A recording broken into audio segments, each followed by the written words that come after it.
उद्या मुंबईत महाविकास आघाडीच्या लोकसभा निवडणुकीच्या जागावाटपाबाबत महत्त्वपूर्ण बैठकीत मतदारसंघनिहाय चर्चा होणार। ठाकरे गटाच्या कोट्यातून 2 जागा प्रकाश आंबेडकर तर राजू शेट्टी यांना पवार गटाकडून हातकणंगलेची जागा मिळण्याची शक्यता। महाराष्ट्राचं मंत्रिमंडळ 5 फेब्रुवारीला अयोध्येत प्रभू श्रीरामांच्या दर्शनासाठी जाण्याची शक्यता। मुख्यमंत्री दोन्ही उपमुख्यमंत्र्यांचं संपूर्ण मंत्रिमंडळ श्रीरामाच्या दर्शनासाठी जाणार।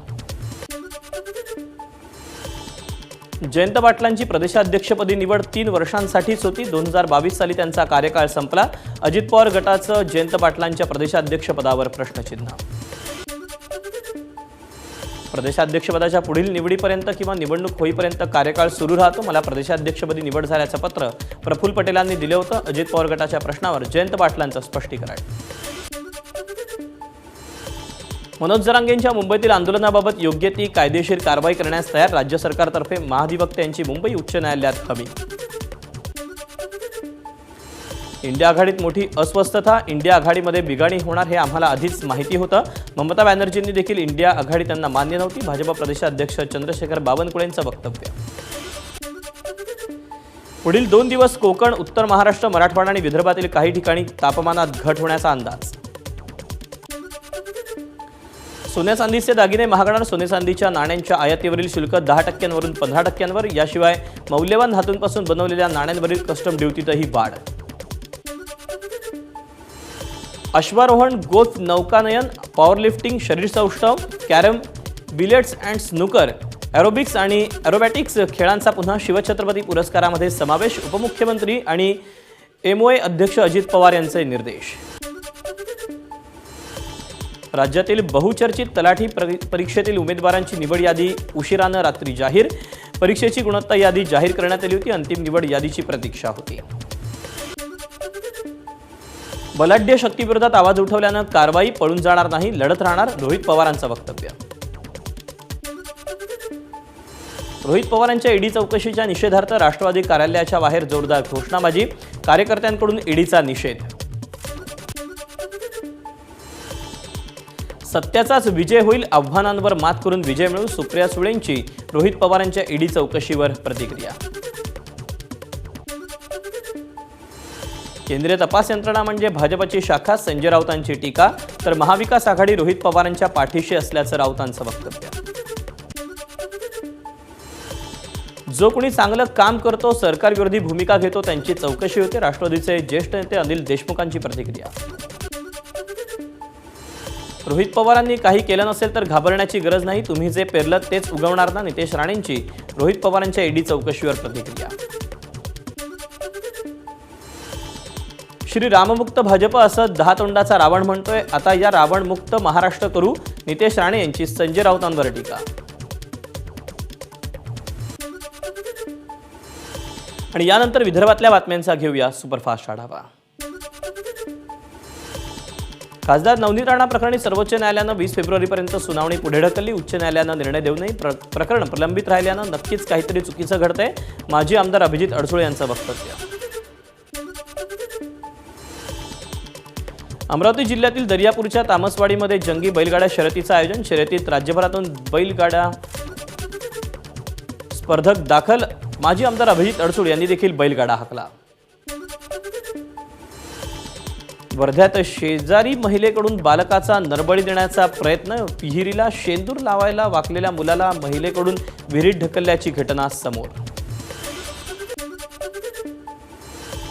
गोंदियाच्या मुरीमध्ये तरुणाची दगडानं ठेचून निर्घृण हत्या। मृतक तरुण बिहार राज्यातून रोजगारासाठी आला होता। यवतमाळमध्ये कार बाजूला घेण्याच्या क्षुल्लक कारणावरून वाद। 2 तरुणांकडून कार चालक राहुल कराळेंना बेसबॉलच्या स्टिकनं मारहाण। फायनान्स कंपनीचे कर्मचारी असल्याचा बनाव करून कागदपत्र नसलेली वाहनं विकणाऱ्या टोळीचा पर्दाफाश। चंद्रपूर स्थानिक गुन्हे शाखेची कारवाई। नागपूरमध्ये दुचाकीला धडक देऊन कार चालकाचा पळून जाण्याचा प्रयत्न। दुचाकी स्वाराचा कारच्या बॉनेटवर बसून कार थांबवण्याचा प्रयत्न। अकोला जिल्ह्यातील मूर्तिजापूर तालुक्यातल्या माना इथं प्रियकरानं केली विवाहित प्रेयसीची गळा चिरून हत्या। शोभना लांडे असं मृत महिलेचं नाव।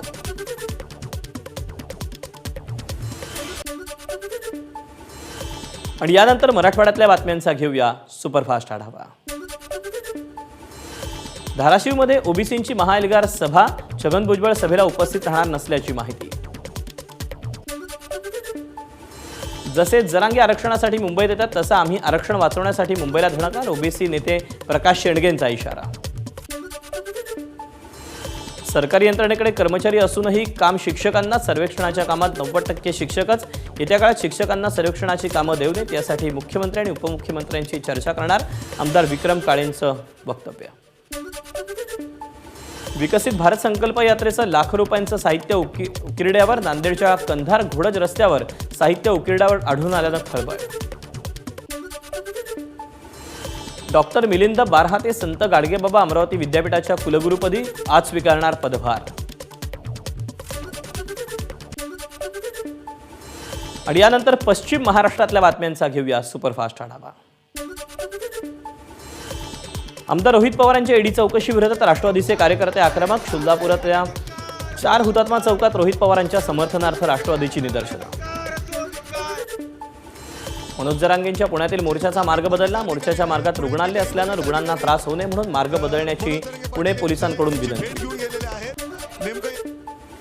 मनोज जरांगेंना पाठिंबा देण्यासाठी सांगलीतून मोठ्या संख्येनं मराठा बांधव मुंबईकडे रवाना. छत्रपती शिवाजी महाराजांच्या पुतळ्याला अभिवादन करून आंदोलक मुंबईकडे.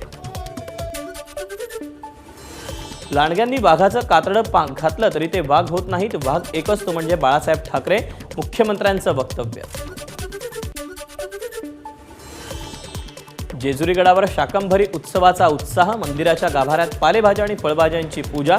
दरवर्षीप्रमाणे जेजुरीच्या मेघमल्हार प्रतिष्ठानच्या वतीनं धार्मिक उपक्रम संपन्न. आमदार विश्वजित कदम शिक्षक बनले. सांगलीच्या पलूसमधल्या माध्यमिक शाळेच्या वर्गात जाऊन सात्विकच्या विद्यार्थ्यांचा घेतला इंग्रजीचा तास. सोलापुरातल्या गड्डा यात्रेत चिमुकल्यांच्या अंगाला रंग लावून भीक मागण्यासाठी उभं केल्याचा प्रकार. घटनेचा व्हिडिओ सोशल मीडियावर व्हायरल. कोल्हापूर मुंबई प्रवाशांना दिलासा. महालक्ष्मी एक्सप्रेस उद्यापासून LHB कोचसह धावणार. उद्या स्थानिक नेत्यांच्या उपस्थितीमध्ये गाडीला हिरवा झेंडा दाखवला जाणार. बैठका फक्त निवडणुकांपुरत्या नाहीत तर पक्ष संघटन मजबूत व्हावं यासाठी. बैठका पार पडल्यानंतर काँग्रेसचं 2 दिवसीय शिबिर लोणावळ्यामध्ये होईल. पृथ्वीराज चव्हाणांची माहिती. यानंतर उत्तर महाराष्ट्रातल्या बातम्यांचा घेऊया वेगवान आढावा. नाशिकमधल्या साधना एज्युकेशन शाळेचा उद्घाटन सोहळा. आदित्य आणि रश्मी ठाकरेंची शाळा लोकार्पण सोहळ्याला उपस्थिती. चौकशीसाठी बोलावलं त्यात महाराष्ट्राचा अपमान कुठे. रोहित पवार यांच्या ईडी चौकशीवर मनसे नेते प्रकाश महाजन यांची प्रतिक्रिया. छत्रपती शिवाजी महाराजांचा आदर्श घेणं चांगलं पण त्यांची कुणाशीही तुलना करणं हे चुकीचं असल्याचं मनसे प्रवक्ते प्रकाश महाजनांची प्रतिक्रिया. अहमदनगरच्या भाळवणी परिसरात उसाचा ट्रॅक्टर, एसटी आणि इको गाडीत भीषण अपघात. अपघातात 6 जणांचा मृत्यू.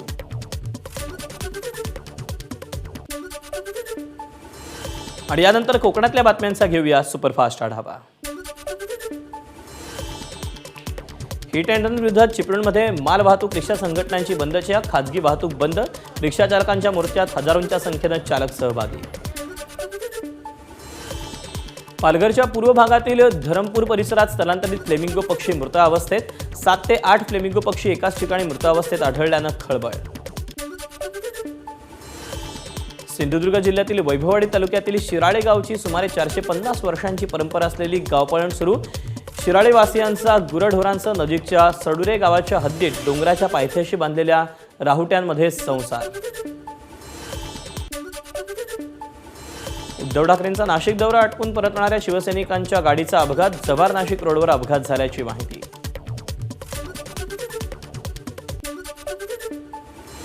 आणि यानंतर मुंबईतल्या बातम्यांचा घेऊया सुपरफास्ट आढावा. आदित्य ठाकरेंच्या मतदारसंघावर भाजपचा डोळा. दहीहंडीनंतर आता मंत्री मंगलप्रभात लोढा यांच्याकडून वरळीच्या जांभोरी मैदानात क्रीडा महाकुंभाचं आयोजन.